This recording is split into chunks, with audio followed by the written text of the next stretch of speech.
하버드 대학교와 메이오 클리닉의 연구진은 지난 20년 동안 노인 인구를 대상으로 한방대한 임상 데이터를 분석하며 신경과학 분야의 패러다임을 바꿀 중요한 사실을 발견했습니다. 우리가 흔히 노화의 자연스러운 과정으로 치부했던 손발의 저림, 화끈거림, 무감각함이 사실은 필연적인 퇴화가 아니라는 점입니다. 매일 밤 수백만 명의 수면을 방해하는 찌르는 듯한 통증은 단순히 신체가 오래되었거나 운동이 부족해서 발생하는 것이 아닙니다.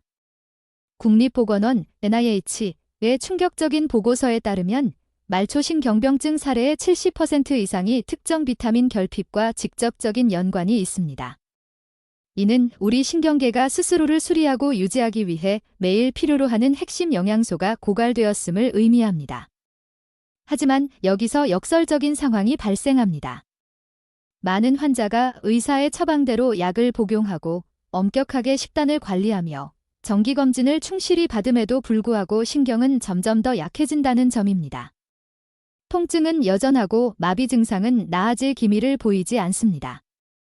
이것은 치료의 방향이 신경의 증상을 억누르는 데만 집중되어 있고 신경을 보호하는 구조적 토대인 마이엘린초, 마이얼린시스를 재건하는 영양적 복구를 간과했기 때문입니다.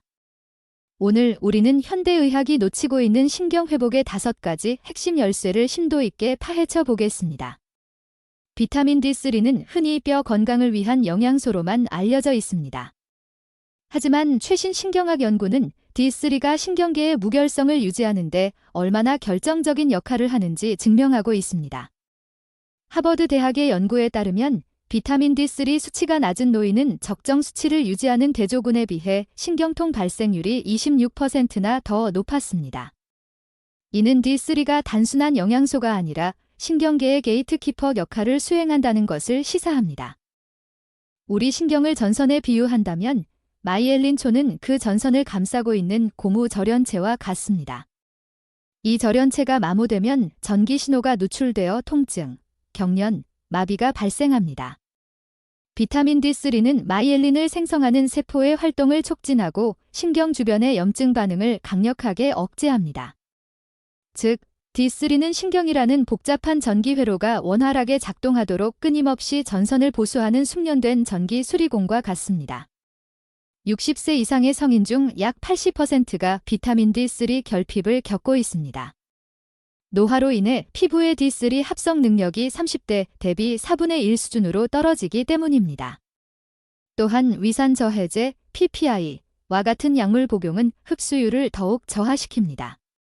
임상 연구에서 12주간 D3를 보충한 신경병증 환자들은 발의 감각 회복과 통증 감소에서 유의미한 진전을 보였습니다.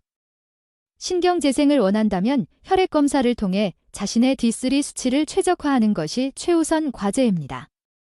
비타민 B12는 신경계 유지에 있어 대체 불가능한 기초 영양소입니다.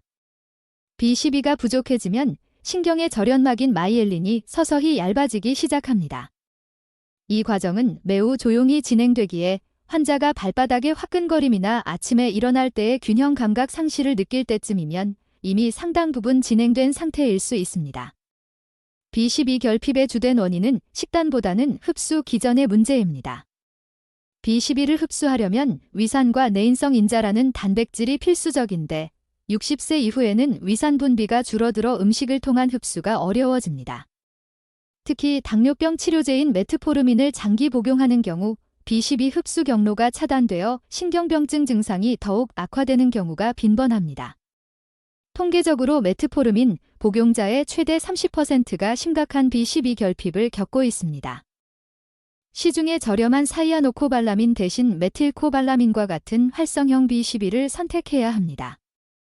노년층의 신체는 합성 형태를 전환하는 능력이 떨어지기 때문입니다. 또한 소화계를 거치지 않고 혈관으로 직접 흡수되는 설화정, 혀 밑에서 녹이는 방식, 이나 주사요법은 신경 재생 속도를 비약적으로 높여줍니다.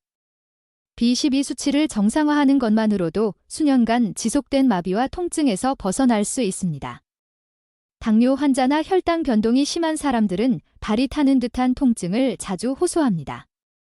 이는 혈액 속의 과잉설탕이 단백질과 결합하여 최종 당화산물, 에이지즈이라는 독성 물질을 만들기 때문입니다.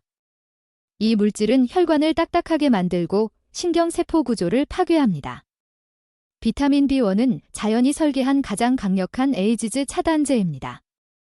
일반적인 수용성 비타민 B1, 티아민, 은 흡수율이 매우 낮고 체외로 쉽게 배출됩니다. 반면 지용성 유도체인 벤포티아민은 신경 조직에 대한 침투력이 일반 티아민보다 몇 배나 높습니다. 유럽의 대규모 연구에 따르면 벤포티아민을 복용한 신경병증 환자들은 신경전도 속도가 개선되었으며 발이 손뭉치에 쌓여 있는 듯한 감각 이상이 크게 완화되었습니다. 벤포티아민은 단독으로도 훌륭하지만 B12 및 B6와 결합했을 때 진가를 발휘합니다. B12가 구조를 재건한다면 벤포티아민은 그 구조가 당에 의해 다시 파괴되지 않도록 방패 역할을 합니다. 매일 일정한 농도를 유지하며 복용하는 것이 중요하며 이는 특히 전당뇨나 당뇨를 앓고 있는 고령자에게 필수적인 신경보호 전략입니다. 발을 바늘로 찌르는 듯한 느낌이나 전기 충격 같은 신호를 경험한다면 이는 비타민 B6 결핍의 징후일 가능성이 높습니다. B6는 신경계에서 100가지 이상의 효소 반응에 관여하며 세로토닌과 GABA 같은 진정성 신경전달 물질의 합성을 돕습니다.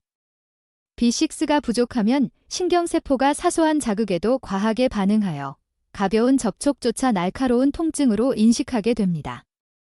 대부분의 영양제에 들어있는 피리독신 염산염은 간에서 전환 과정을 거쳐야 합니다. 하지만 60세 이후에는 이 전환 효율이 급격히 떨어지므로 즉시 사용 가능한 활성형인 P5P, 피리독살-5인산을 선택하는 것이 지혜롭습니다. 다만 주의할 점은 B6는 과유불급이라는 것입니다. 하루 50mg 미만의 적정량을 준수해야 하며 과도한 고용량 섭취는 오히려 신경독성을 유발할 수 있으므로 전문가의 권장량을 따르는 것이 필수적입니다. 많은 사람이 엽산, 팔릭 애시드를 섭취하지만 유전적 요인이나 노화로 인해 이를 신경복구에 필요한 메틸폴레이트로 전환하지 못하는 경우가 많습니다. 전환되지 못한 합성 엽산은 혈액에 쌓여 오히려 B12의 활동을 방해할 수 있습니다. 메틸폴레이트는 신경세포 내에서 에너지를 생성하고 유전자 수리를 담당하는 메틸화 주기의 핵심 연료입니다. 메틸폴레이트의 또 다른 중요한 역할은 독성 아미노산인 호모시스테인을 낮추는 것입니다. 호모시스테인이 높으면 신경으로 가는 미세혈관이 손상되어 산소와 영양 공급이 차단됩니다. 발이 차갑고 무겁게 느껴지는 증상은 종종 이 혈류장애에서 비롯됩니다. 메틸폴레이트를 보충하면 미세순환이 열리고 신경세포가 다시 숨을 쉴 수 있게 됩니다.